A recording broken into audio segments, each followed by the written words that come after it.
What one simple technique helped increase my productivity by 250%? And yes, that was a made-up number. How can you harness the power of lists to get more done? And is it possible to build a $400,000 nest egg, that's not a made-up number, in just 10 years using index funds? We'll answer these questions and more on this, the 129th episode of the DoughRoller Podcast. Welcome to the DoughRoller Podcast, where the best thing money can buy is financial freedom.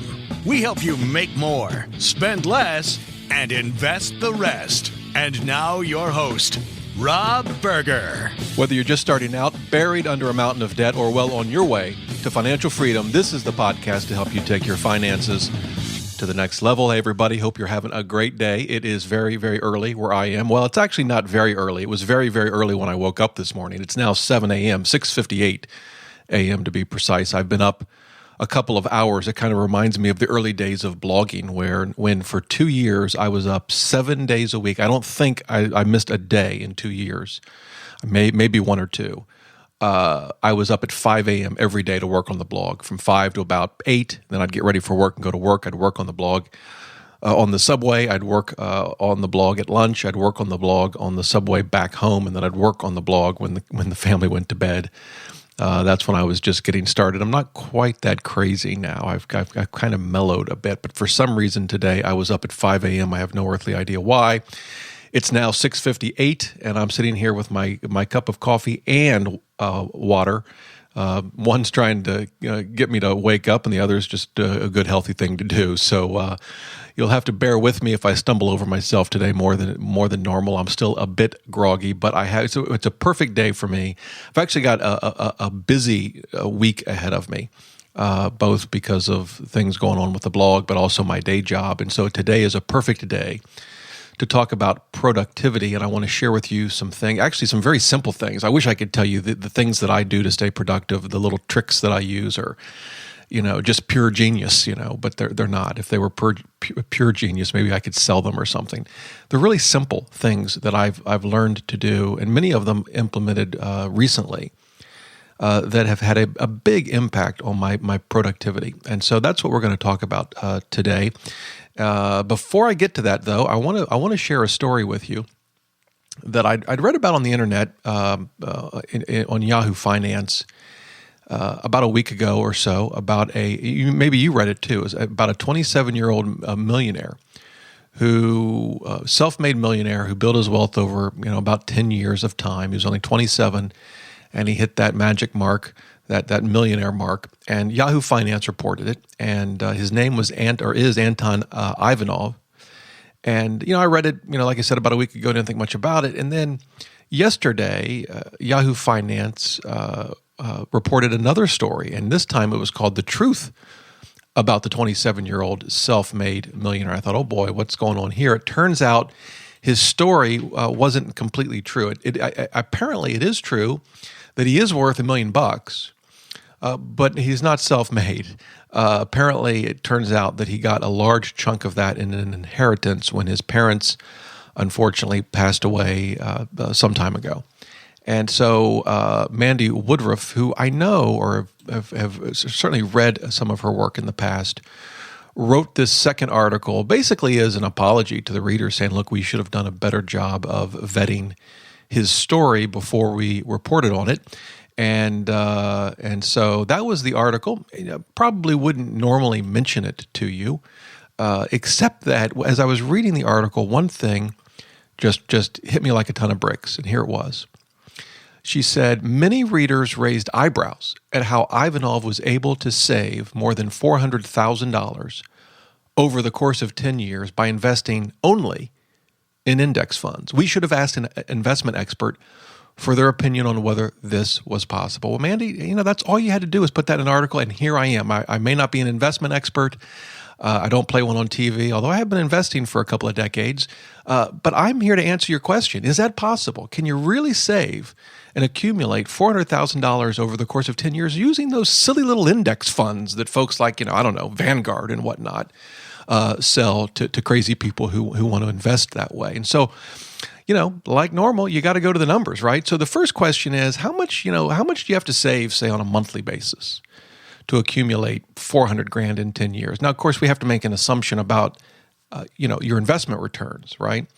I'm going to assume what for most would probably be a fairly high number, and that is 10%, because that's the compound annual growth rate of the market over the past 80 or 90 years. It's 10%. So, of course, this would assume a 100% stock portfolio. If you're young, many people do that. I did that or was close to that for many years. So that's what we're going to assume. Obviously, if you're playing along at home, you can assume different numbers. We're going to go to that Excel spreadsheet, and we're going to type in equal sign, and we're going to want future value, right? So that's FV. And then we get our little formula. So the first thing we put in there is the rate. Now, I'm going to start with 0.1, which is 10%. And then the number of periods, well, this is 10 years, so that would be 10 of them. And the payment, that is, how much are we going to invest each year? So I'm going to start with an assumption that we're going to invest $12,000. It's $1,000 a month. And so I'll put it in as a minus sign, a negative number, because it produces a positive result. So I put in 12,000, close the parentheses, and hit equal sign, or hit enter. And I get a crazy number because I've obviously messed something up. Oh, here we go. Hang on. I put $12, not 12,000. Nope, it did it again. Hang on. Bear with me. Oh, I see what I did. Here we go. There it works. Well, that only gets us only 191,000. We're not quite there, Mandy, but hang on. We'll get there. Now, I want to make a slight change to this. I've assumed 10% a year for 10 years. So I have 0.1, and then for number of periods, I have 10. That assumes an annual compounding. That's not really quite right if you're investing in the stock market. Maybe more like daily, but I don't think we need to get that crazy. Let's do this on a monthly basis. So what I'm going to do is the 0.1, and I'm going to put a / divided by 12. So I'm going to divide my 10% by 12 to make it a monthly rate. And then given that, how many months are in 10 years? Well, that's an easy one, 120. So we'll take the 10 and change it to 120. And then it won't be 12,000, of course. It'll be 1,000 a month. So I'll take the 12,000, change it to 1,000. It's interesting. It just compounding monthly changes the number from 191,000 to 204,000. I think that's more realistic. So, but we're not there yet. We need to get to 400. So $1,000 a month won't do it. Let's go up to 1,500. Change it there. That gets us, boom, 1,500. It gets us to 307,000. I mean, we're getting there. We're getting close. Let's see here. How about $1,800 a month? What's that get us? 368. All right. Let's just go to 2,000. Maybe that'll get us there. 409,000. We've actually overshot it by $9,689.96. So all you have to do is save $2,000 a month. That's $24,000 a year. I know that's going to be not feasible for a lot of people. For a lot of people, it will be, but certainly possible. And you max out your 401k and your IRA, and you're basically, well, you're basically there. Maybe not quite, but almost. So. You can get to 400,000 in 10 years. And in fact, you say only in index funds. That's actually probably the easiest and safest way to do it. You're going to pay very little in costs. If this is in a taxable account, it's going to be certainly more tax efficient than many actively managed mutual funds. And, if you're a stock picker, your chances of getting there are probably even less likely, and that comes from someone who actually invests in individual stocks to some extent. So, there you go. It's not at all, I shouldn't say it's not hard. For some people, that might be hard. It is hard. I know for a time it was very hard for me, but certainly feasible and doable. And, and one thing that I should add here, the power of compounding is what really does this, right? Because you think about it, we're investing $2,000 a month, right? So that's what? That's let's see here. That's $24,000 a year for 10 years. That's $240,000 that we're actually investing, but we're ending up with $409,000. So that's the power of course, the returns we're earning, but then compounded. And just to put that in perspective, I think it's very hard to visualize the power of compounding without looking at actual numbers. So before we go to the main topic on productivity today, let's take Mandy's question one step further. What if we did this for 20 years instead of 10? Well, what would we end up with? Let's just try to think about this. Well, we know we'd repeat the 409 again. So that would, let's round it to 410. 410 times 2, 820,000. We know we'd have at least that. But of course, we'd be earning interest on this 409 that we accumulated in the first 10 years. Any idea what we'd have? Actually, I have no idea. I mean, I could take a guess. But instead, I'm just going to take this 120 and change it to 240, right? That gives us a 20-year time period. So the 409 goes to, You ready? $1.5 million. It's amazing. It more than triples, right? Or from 409 to $1,518,737. There you go. Power of compounding. And that's free of charge right here from the DoughRoller Money Podcast. All right, Mandy, next time just shoot me an email, dr@doughroller.net, and I'll answer your question for you. I talk as if Mandy's listening to this podcast. I know she's not. That's okay.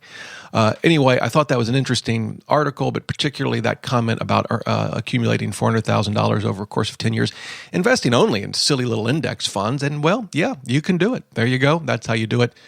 Put away $2,000 a month, and of course, it assumes 10%. You may be skeptical of that, and that's fine. You lower the number, you'll have to increase the amount that you invest. Maybe you're going to put a little bonds in there. It's not going to be 100% stocks. Who knows what the stock market will do? Obviously, we don't. But over the long term, it's returned 10%. So that's why I use that number.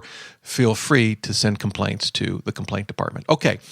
Now on to, by the way, I'm a little, it's still early for me, so I'm a little, I'm a little on fire today, so you'll have to forgive me for that. Productivity.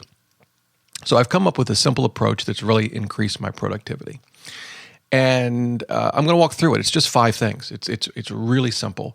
But I want to tell you kind of how I got here. So the first is, and this has been a frustration I've had for years, is that I'm not the kind of person that can sit down at their work, whatever it is for you, particularly desk jobs, which is what I've always had, and just diligently work for 8 hours straight. I just can't do that. If I sit to write down if I sit at the computer and write an article for DoughRoller, for example, I guarantee you within 5 or 10 minutes, particularly when I hit a part of the article where I'm not quite sure where I want to go next, I'm over at Facebook, or I'm checking my email, or I'm looking at CNN. I'm doing something. I can't just sit for an hour or whatever of uninterrupted time and work solid. It's just not who I am. I have a hard time doing that. And it's been a very frustrating thing for me because I'll oftentimes, come to the end of the day and feel like I didn't get done nearly what I needed to. And that's been an ongoing frustration. So that was one of the things that motivated me to do some research and figure out, how I can become more productive. It's going to be hard to change who I am. I work with people who I'm just amazed. They can sit and they can stare at that computer screen and write long legal briefs, and they seem to not budge for hours. That's just not me. It's just not who I am. And so I needed to figure out a way to work with what God's given me here, what I've got to work with, for better or worse, in a way that could be more productive. That was the first thing. The second thing was that the things that didn't demand my daily attention, like long-term projects. I've always wanted to write a book, but that doesn't demand my time every day, or any day for that matter. Those sorts of long-term projects were just getting completely lost.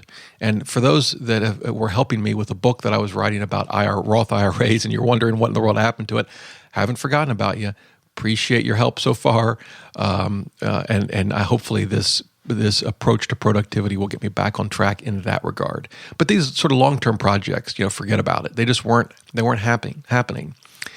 And the third thing was, I was tired of certain things around our home. I have this workshop. It's just a disaster. It's just a pile of junk. It's become this storage facility, and not even a well-organized one. It'd be one thing if it was well-organized shelves or whatever. We just used it for storage. That'd be fine. I mean, I don't have a workshop set up.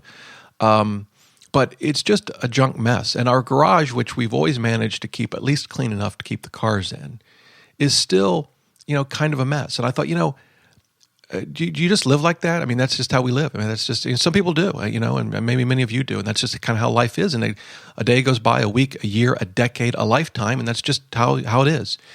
Yet there are some people that seem to, you hate them too. You go into their house and everything's perfect.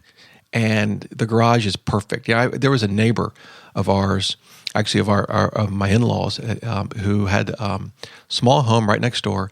Everything was perfect. He had a little shed where he kept all his tools, and I remember seeing it. He's since passed away a number of years ago, but everything was perfect. The tools up on the walls just lined up in perfect order. All of nails and and screws and bolts and everything just labeled in each compartment. Everything was perfect. Of course, they were organized by size. I mean, it just was unbelievable. And I remember he drove a Cadillac, and he got a new Cadillac every 2 years. He loved that car, and this is down at the beach, so a lot of salt air. He didn't have a garage. So he would wipe that car down every single day when he was done, got home for the day. He was retired. But, we went out for the day wherever, came home when he was home for the night, that thing got wiped down from front to back, the whole thing, and then he would cover it. And it was just when he would go in after 2 years to turn it in, it was as beautiful as the day he bought it. I'm just not like that. It's just not who I am, and that's fine. We're all different. But I kind of just got tired of a junky workshop and a junky garage, and it was like, do I just live like this, or what do I do to change this? Anyway, those were my frustrations. So this wasn't just about work. This wasn't just about my day job. This wasn't just about running DoughRoller. It was kind of about life. How am I going to live my life? Exercise is part of that, just taking care of yourself. A lot of that is just habit and routine and staying productive. And so that's what I was frustrated with. And as I said, I've come up with an approach. I am absolutely still a work in progress. I won't pretend to have solved all of these issues, but the things that I have put in place have helped tremendously. So it's 5 things. That's it. It's 5 things. Some of this I hope will be new to you. Some of it won't be. Some of it will be obvious things.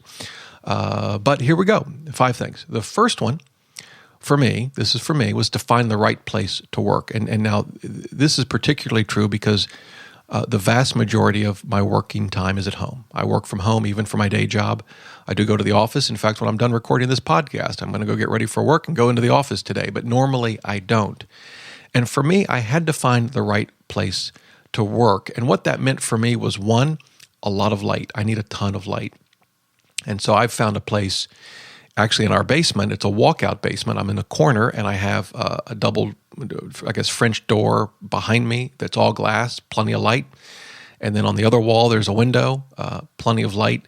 And then I have floor lights. I have ceiling lights. I'm like blasted with light. I need a ton of light. That just helps me, stay fresh and motivated and awake along with my coffee. I need a lot of light. I need a separate workspace. For a long time, I worked on the blog just in our sunroom on the couch, with a laptop, which is fine. Sometimes I still work there, a bit, but I'm not nearly as productive there. I need my own workspace. And that's why I ended up sort of taking over this corner of the basement. And I'm not an organization freak at all. I wish I were. I wish I were a little OCD. I'm not.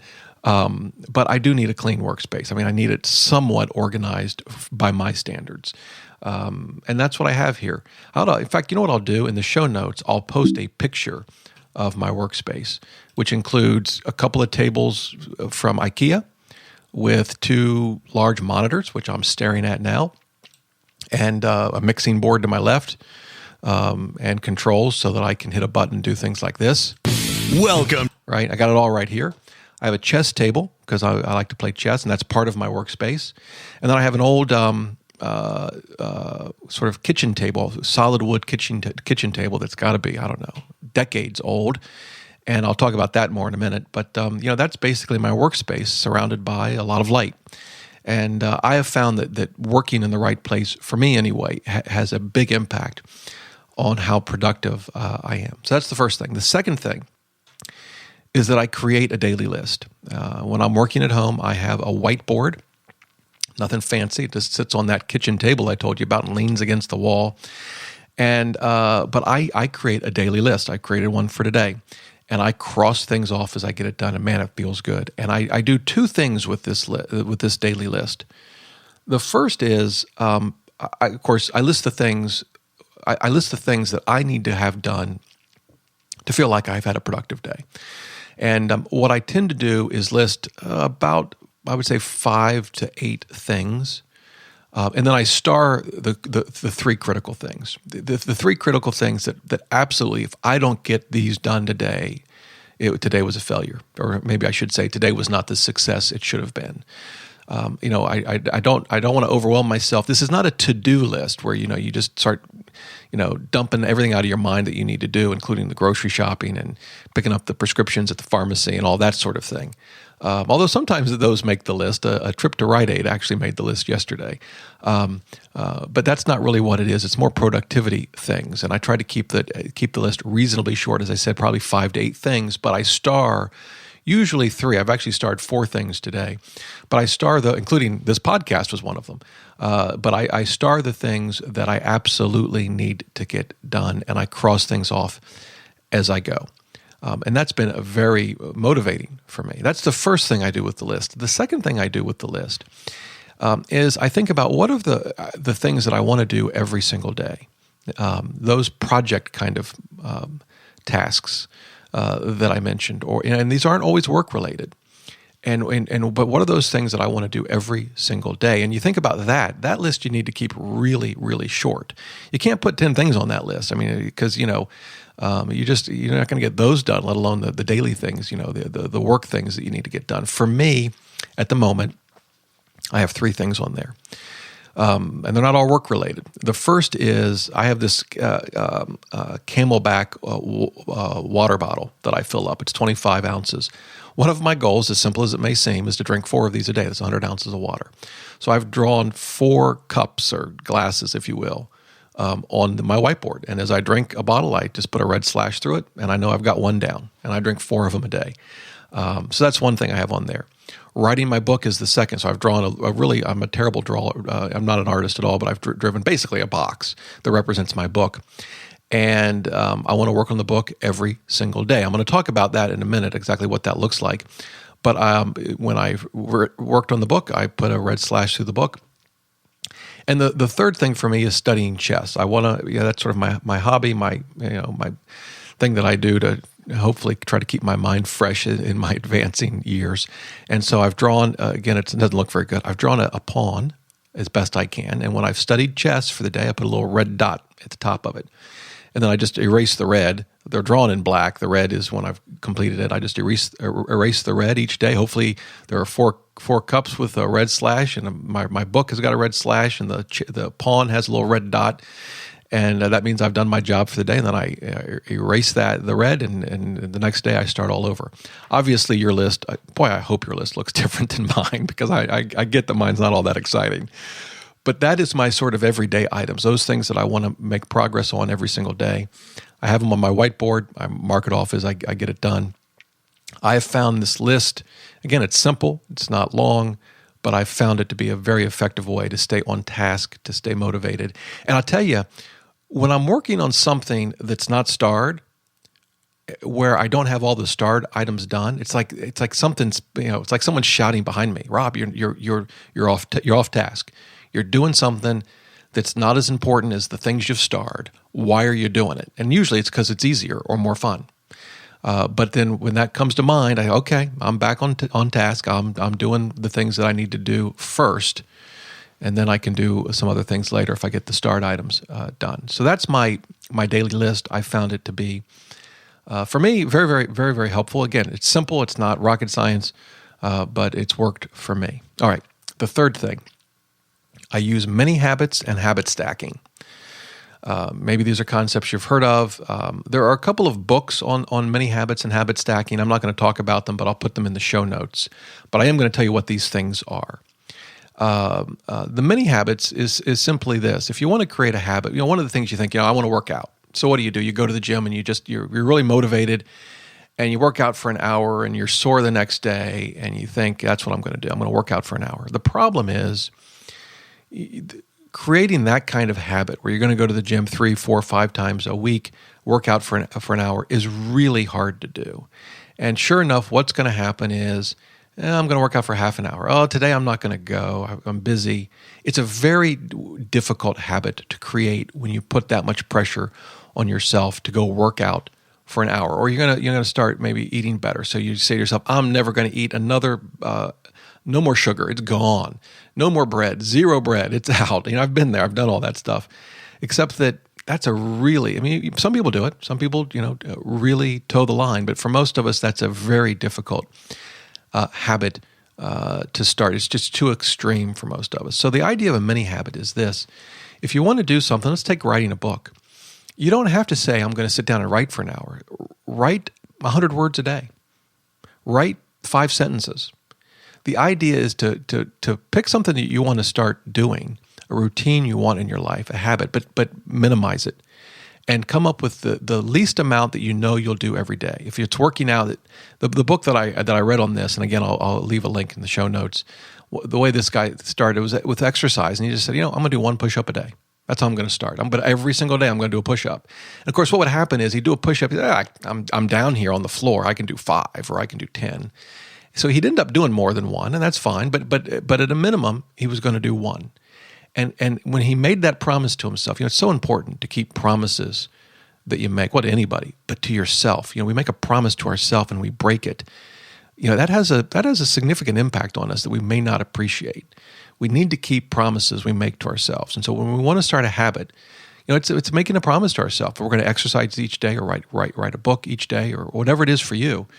Well, if you can keep that habit or that promise easily, just a single push-up, 5 sentences on a book, then it reinforces what you've done. It acknowledges that promise you've made. You feel good about yourself. You don't have to exercise for an hour to feel good about yourself. Go do 10 push-ups and do that every day, or 5, or whatever the minimum you need to start building that habit. So that's what I do. Yesterday, I didn't have a whole lot of time to study chess, so I sat down for about 5 minutes to solve a single chess problem, which, by the way, I didn't solve in 5 minutes, so I'll be back to it today, but I studied chess.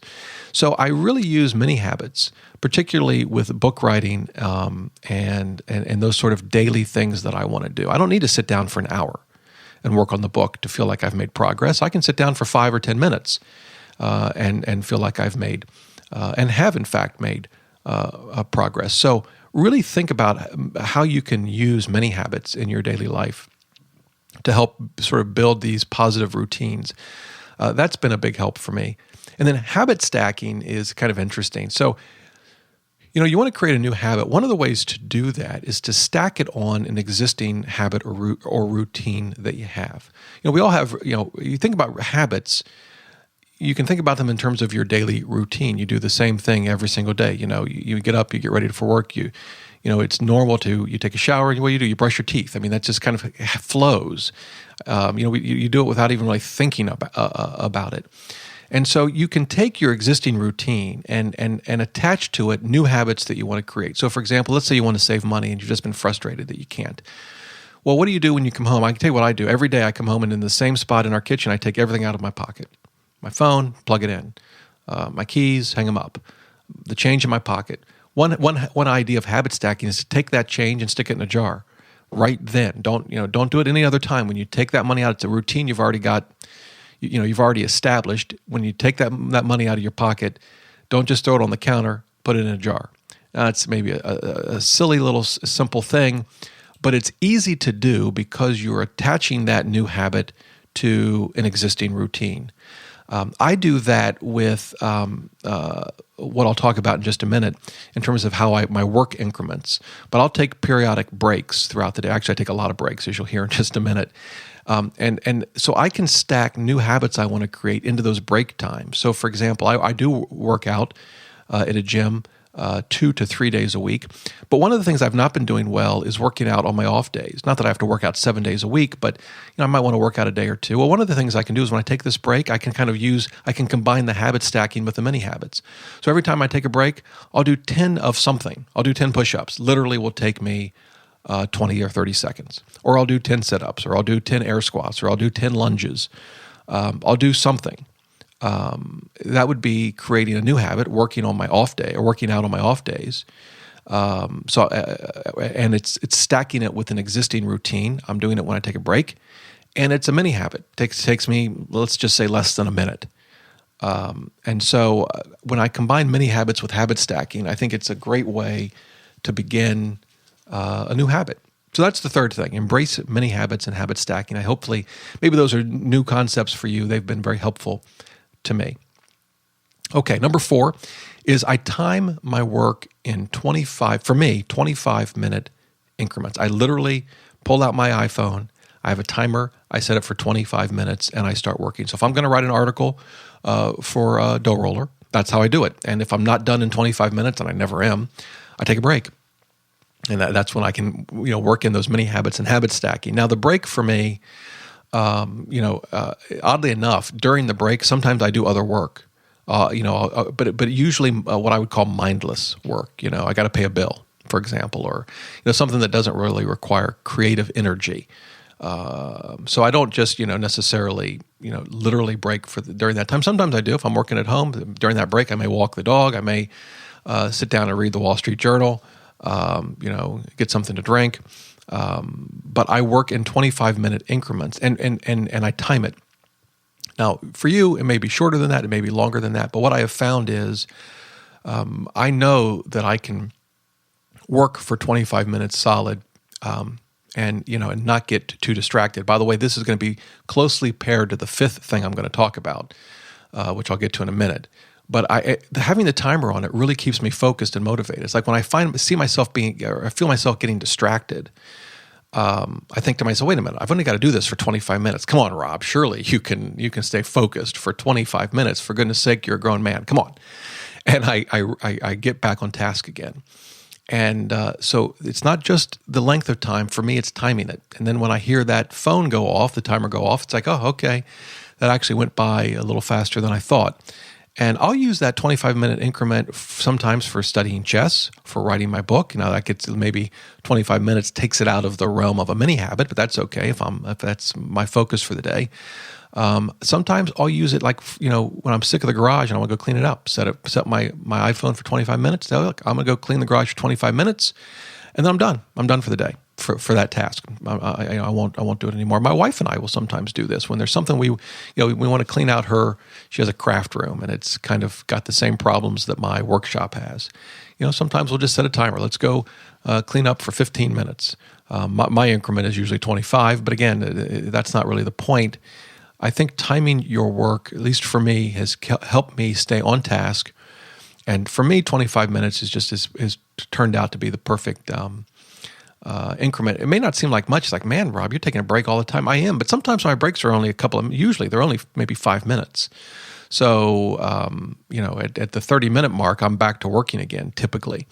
I found it to be very motivating and helps me stay focused. Now, I tie this very closely to the fifth and final thing that I've been doing. And this is where I said at the beginning, what one simple technique helped increase my productivity by 250%. And yes, the 250% is a made-up number, but this last thing has definitely increased my productivity significantly. And it's this. I don't always do it, and I'm not doing it right now because I don't do this when I record a podcast. But particularly when I'm writing, I do this. You ready? I stand. Simple, right? So that kitchen table I told you about, I've got a big box on it. I don't even know what the box is from, but it makes it the perfect height for a standing desk. And I put my laptop on there, and so I combine this 25-minute increment with standing. And I guarantee you, when you're standing and you've got a timer, the last thing you feel like doing is going to Facebook to see what friends are saying because you get tired of standing. And you're on a 25-minute clock. And I have found that combination of those two things to keep me very, very focused. And I found it to be, I use it when I write for Forbes, for example. I'm writing an article for Forbes or U.S. News or Huffington Post. It usually takes me 2 to 3 25-minute increments to finish an article once I've got the idea. I know that now from just having used this. Same is true if I'm writing show notes for a podcast. I'll be writing show notes. I've got an outline that I'm using now in Evernote to record this podcast. I've got my 5 things listed here. I'll use that as sort of the outline for the article. But when I'm writing the show notes for this podcast, I'll be standing, and I'll have a 25-minute timer on my iPhone. And then the interesting thing is during the break, sometimes the break is just, I need to sit down. And so I'll sit for 5 minutes and maybe do other work. If I'm really, really focused on the article, I might continue on the article. There's no rule that says, you can't keep working on it. But usually I don't. Usually I focus on something else as a way to kind of just clear my mind. And then 5 minutes or maybe 10 minutes later, I'm back standing with another 25-minute timer, working on the show notes or the article for Forbes or whatever it might be. But I have found that to be a huge productivity boost. It may not be for you. I get that. It has worked wonders for me. And as I've put this whole sort of plan together, and a lot of these elements I've started working into my day only in the last couple of months, but it really has increased my productivity. I feel better about the work that I'm doing and the amount of work I'm getting done. And it's really been it's been very helpful for me. Someone who can for better or worse can get easily distracted. So there you go. Those are my 5 tips. Those are how I stay productive at home, and I use these tips when I'm in the office as well. But again, I work from home most of the time, and there you go. That's how I stay productive. So listen, here's your job. If you have other tips of things you do that help you stay focused, productive, help you get big projects done, maybe you've written a book, maybe you've built a home from scratch. I don't know, whatever works for you, whatever things you like to do. But if you have tips or suggestions, or maybe you have books that you've read that you find have been very helpful for you to help you do the work that you do, shoot me an email. Let me know, dr@DoughRoller.net. I'd love to hear from you and can share your ideas, share your tips, your resources, the things that have worked for you with everybody else. So there you go. Hey, I hope you have a great day. As always, you can reach me, dr@DoughRoller.net. I read every single email, and that's actually going to be another podcast, how I work through my email.